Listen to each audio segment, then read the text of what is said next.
안녕하세요. 맥키네지 투자클럽입니다. HLB 글로벌 제약사 탑 20 진입 가능성이 높다고 키움증권의 허예민 연구원이 세 종목을 추천했는데요. 그 중에 하나가 HLB입니다. 가장 기대되는 종목으로 글로벌 탑티어 성장 기대감이 높아지고 있습니다. 이 부분 한번 살펴보도록 하겠습니다.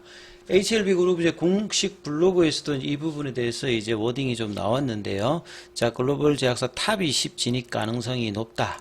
자, 내용을 보시게 되면, 자, 신약 개발 성공을 토대로 시가총액 기준으로 이제 탑 20 기업에 진입할 가능성이 이제 거론되고 있다. 이렇게 나왔는데요. 자, 이 탑 20 관련되는 부분들은 글로벌 데이터 기준으로 작년 이제 연말 기준으로 한번 살펴봐 드리면, 일라릴리가 작년도에 이제 뭐 노보노디스크가 가장 이제 시가총액이 많이 올라갔거든요. 그 다음에 존슨앤존스, 그 다음 머크, 에브비, 그 다음에 뭐 로슈, 그 다음에 이제 스위스의 이제 노바티스 로슈, 그 다음에 영국의 아스트라제네카, 그 다음 파이자, 암젠, 프랑스의 사노피, 그 다음에 이제 볼텍스, 브리스톨 마이어스 케어, 길리어드, 리제레론, 요 CSL은 이제 호주 쪽에 있는 거고요. 그 다음에 글락스 스미스 클라인, 그 다음에 일본의 이제 다이치 산교, 그 다음에 일본의 다케다, 그 다음에 모더나, 요렇게 이제 한 20위권 정도 돼 있는데, 가장 이제 시가총액이, 마켓캡으로, 작년 연말 기준으로 있는 게 이제 모더나가 제일 좀, 작은 쪽인데, 이게 뭐 대충 해도 한 4, 50조 정도 하거든요.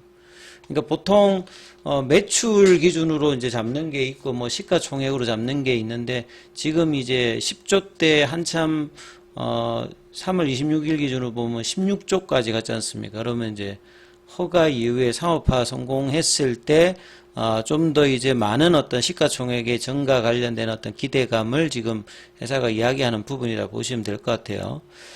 자, 발표자로 나선 이제 데일리 파트너즈 주체의 데일리 패밀리 데이에 이 키움증권의 허예민 연구원, 이 과거에 이제 하나의 이제 선민정 연구원이 그 제약바이오 쪽에서는 가장 이제 탑티어 형태로 베스트 애널리스트 형성입니다만 코로나 이후에 이제 뭐 삼성 쪽으로 가고 난 다음에 그 뒤로는 조금 이제 여러 명의 어떤 이제 연구원들, 애널리스트인데 최근에는 이제 허예민 연구원이 가장 지금 돋보이는 어떤 부분이라고 보시면 될 것 같거든요.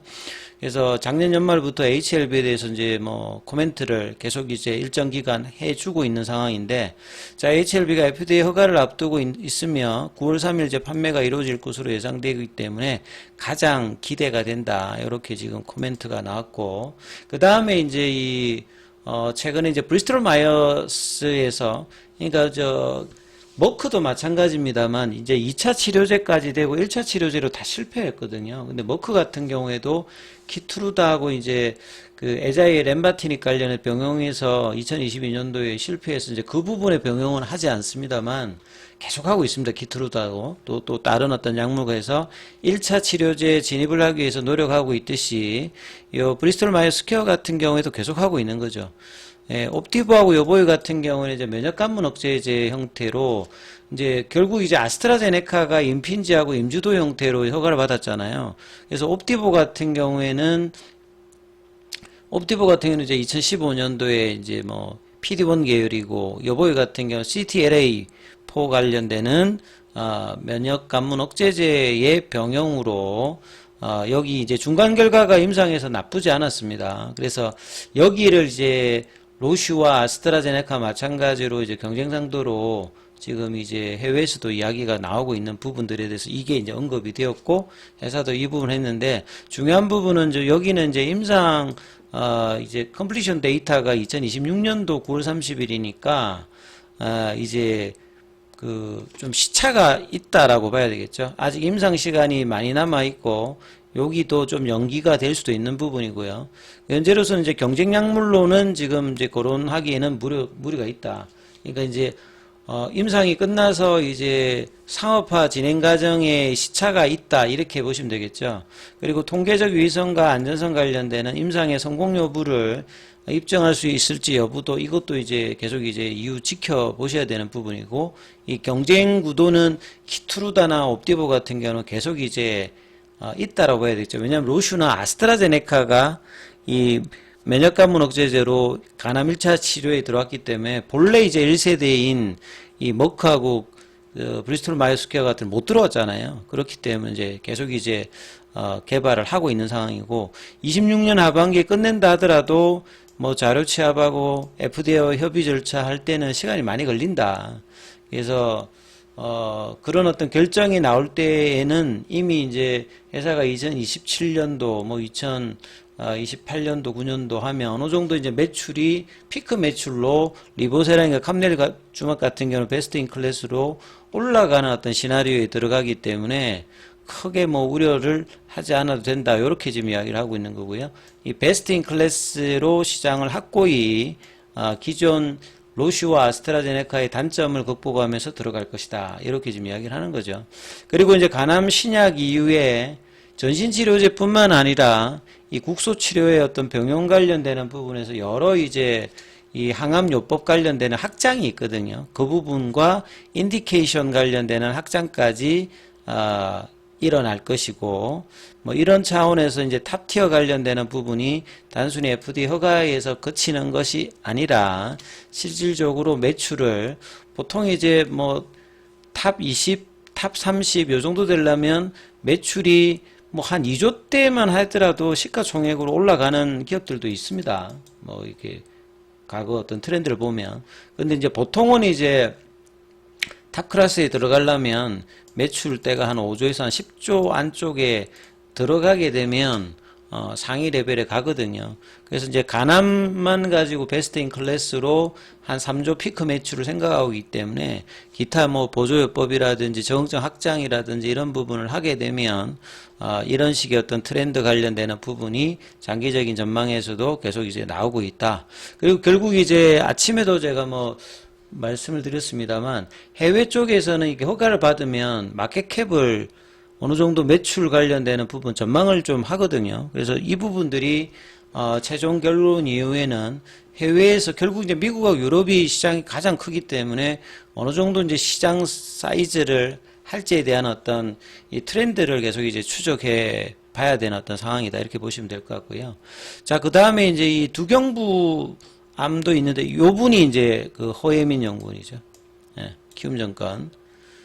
그래서 오후에 나왔던 이제 기사를 보면 실제 이제 글로벌 탑 20 시가총액으로 앞서 제가 보여드렸듯이 향후에 이제 이런 부분으로 국내에서는 요한양행, HLB, 알테오젠 같은 경우에는 이제 키트루다와의 로얄티 관련되는 부분들이 키트루다가 이제 글로벌 넘버원이니까요. 그러니까 매출에 따라서 로얄티 관련되는 부분이 있는 부분이고 HLB 같은 경우에는 베스트 인 클래스로 간암 시장에 간암 치료제에서 1차 치료제에서 이제 3조대까지 생각한다. 이렇게 보시면 될 것 같고요.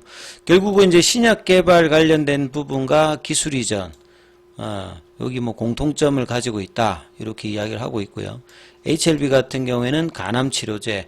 중국 쪽에서는 이 캄넬리주막뿐만 아니라 지금 이제 리보세라니까 티슬레리주막과의 병용 관련해서도 뭐 진행하는 부분도 있고 굉장히 크로스오버 대비해서 많이 이제 벌어진다. 그래서 리보세라님이 캄넬리주막만 하는 게 아니라 다른 쪽도 가고 캄넬리주막도 뭐 다른 약물하고도 삼중 병용을 하듯이 이런 확장들이 계속 일어나는 것이고요. 그래서 글로벌 이제 플레이어 도약이 유력한 기업으로 이들 기업을 지목한 것은 결국 이제 신약 개발에 대한 R&D 이게 일단은 가장 중요하겠죠. 그래서 HLB 관련해서 이제 뭐 코멘트가 나왔던 부분들을 보면요. 예, 올해는 사실 이제 9월 달이니까 출시 이후에 막 이렇게 대단한 어떤 매출이 기대되는 것이 아닌 부분은 분명하거든요. 그러니까 보통 이제 FDA 허가를 받아서 항암제 라인에서 평균적으로 뭐 따져보면 한 3천억대 정도가 그 항암제 라인에서 1년차 매출 정도의 평균이거든요. 그래서 9월달 출시하면 뭐 10월달, 11월달 그 PBM 등재하다가 이제 시간이 가니까 그러니까 그래서 회사도 그래서 2027년도 뭐 2029년도 뭐 이런 이야기를 하는 것 자체가 출시 이후에 빠르게 이제 PBM 등재하고 이제 NCCN 하고 이제 마케팅을 통해서 이제 1년 차의 어떤 흐름에서 매출은 나오겠습니다만 본격적인 어떤 매출을 만들어낼 수 있는 그 과정들에 대한 어떤 흐름들을 얼마만큼 더 빨리 해주느냐, 이게 더 이제 필요한 어떤 부분이고 그 이야기라고 보시면 될 것 같아요. 그래서 승인과 별개로 이 판매 관련되는 부분들은 계속 이제 추적을 해야 되는 상황이고, 그 내년 상반기부터는 이 판매 추이를 실제로 이제 월간 단위나 이런 부분들을 알 수가 있거든요. 그러니까 로슈 제품이라든지 이제 아스트라제네카 같은 경우는 이제 뭐 실적 관련되는 부분을 하면서 이 데이터들을 글로벌 데이터입니다만 이야기를 하고 있는 상황이고요. 그 다음에 이제 2022년도에 결국 이제 이런 부분들이 근거가 되는 것은 이 약효가 뛰어나야 되잖아요. 그래서 에즈모 때 리보사린과 감넬주막 관련되는 부분에서 OS 값, 그 다음에 이제 PFS 값, 이런 부분들이 굉장히 이제 뭐 좋게 나왔기 때문에 이제 이런 흐름들이 있는 거고요. 자, 리보세라님이 이제 평가받으면 이제 경쟁 상대는 로슈와 그 다음에 아스트라제네카, 그 다음에 지금 이제 브리스톨 마이어스케어의 옵티보 요보이까지도 이제 경쟁 구도에 들어간다. 그리고 키트루다도 아마 지금 임상을 계속하고 있기 때문에 요 기간 안에 다시 아마 경쟁 구도로 장기적으로는 들어온다라고 이렇게 보셔야 될 거예요.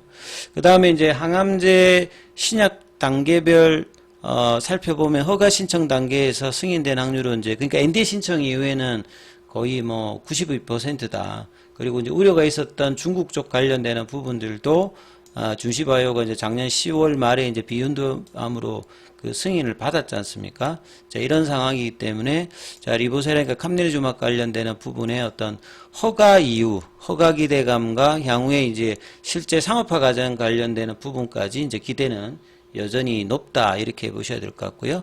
그 다음에 이제 비인도암 관련되는 부분 기사까지도 한번 그 두경부암 관련되는 부분까지 좀 살펴봐 드리면 용어가 좀 어려운데요.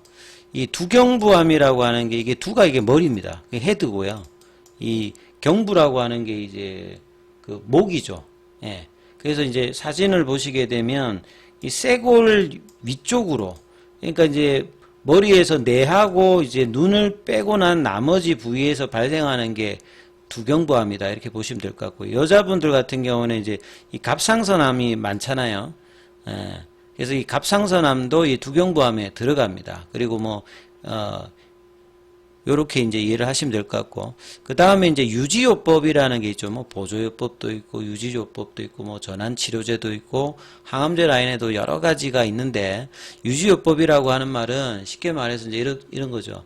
예, 그 치료를 받고 난 다음에 장기적으로 이제 암이라는 게 재발을 할 수 있기 때문에 한 1년이나 2년 정도 계속 이제 그 유지를 하기 위해서 또 이제 항암제를 투여하는 거죠. 보통은 이제 세포독성 항암제를 많이 하는데, 결국 이제 이런 부분들이 왜 중요하냐면, 그냥 전신치료제로만 허가받고 하면 거기에 대한 환자들만 일정 기간 동안에 이제 약물이 들어가잖아요. 근데 그거 외에 암의 어떤 병기라든지 그 다음에 국소치료를 하는 중간중간, 그러니까 전신치료로 넘어오기 중간중간 단계의 치료 옵션들이 굉장히 많기 때문에 거기에 기존에 사용되는 이제 세포독성 항암제라든지 뭐 이런 부분하고 병용을 한다든지 대체가 된다라고 하면 이 치료제의 어떤 그 사용되는 어떤 기간도 늘어나게 되고 양도 늘어나겠죠. 그러니까 이런 어떤 유지요법이라든지 이런 어떤 치료 옵션의 다양화를 하는 것 자체의 임상에 대해서 상당히 이제 관심을 가져야 되고, 글로벌 빅파마가 이런 식으로 해서 적응증 확장뿐만 아니라 이런 걸 통해 가지고 계속 이제 매출을 늘린다라고 보시면 되겠습니다. 자, 그럼 그 HLB도 이제 이런 부분들을 항서제약 중심으로 하고 있는데요. 중국의 길림대학교 제1병원 장신 교수팀이 이끄는 재발성은 이제 리커런트고 전이는 이제 그 딴 쪽으로 가는 거죠. 그래서 이제 두경부 쪽에서 편평세포암이 제일 많습니다. 그러니까 말 그대로 편평한 겁니다. 요 부분을 이제 재현하면 뭐 선암이라든지 뭐 뼈나 이제 이런 쪽에 하는 육종이라든지 림프종, 뭐 흑색종 요런 쪽이 이제 두경부인데 가장 많은 게 이제 편평세포 암종이에요. 그래서 여기에 이제 새로운 치료법으로서 이제 환자의 방사성 화학요법 치료, 요게 이제 기존 치료를 하고 난 다음에 암의 어떤 이제 성장을 억제하기 위해서 이제 그 유지요법을 할 때 이제 리보세람 단독이나 병행을 또 이제 서서 이제 확인한 임상입니다. 그래서 많은 수는 아니고 26명 정도를 해서 PFS 값이라든지 OS 값 이런 부분들, 그 다음에 DCR이라든지 ORR 값이 안전성, 효과성이 좀 확인이 된 어떤 형태. 기존에 이제 그 두경부 편평세포암의 이제 치료법이 한계가 있는 가운데 계속 이제 한계가 있죠. 이 부분들을 좀 더 개선시킬 수 있는 형태의 이 유지요법에서 새로운 어떤 치료법으로 부각을 받고 있다. 그래서 새로운 희망을 제공할 것이다. 그래서 환자들의 생존율을 향상시킬 수 있는 뭐 이런 어떤 내용이기 때문에요. 그래서 허가 이후에 이제 이런 부분들이 더 많이 일어날 것이고 여기에 대한 어떤 이제 임상 관련된 어떤 기대치가 더 이제 높아질 수 있는 어떤 부분들이 나타나기 때문에 이제 이런 부분들은 이제 허가 이후에 계속 이제 R&D 진행 과정을 또 체크해야 되는 어떤 부분이다 이렇게 보시면 되겠습니다. 자, 기타 차트 관련되는 부분과 수급 관련되는 부분들은 다음 영상에서 살펴봐 드리고 중요한 어떤 구간이기 때문에요. 예. 무료 카톡방 진행되고 있습니다. 자, 문자로 참여 남기시면 입장 코드 보내드리고 있으니까 참조하시면 되겠습니다.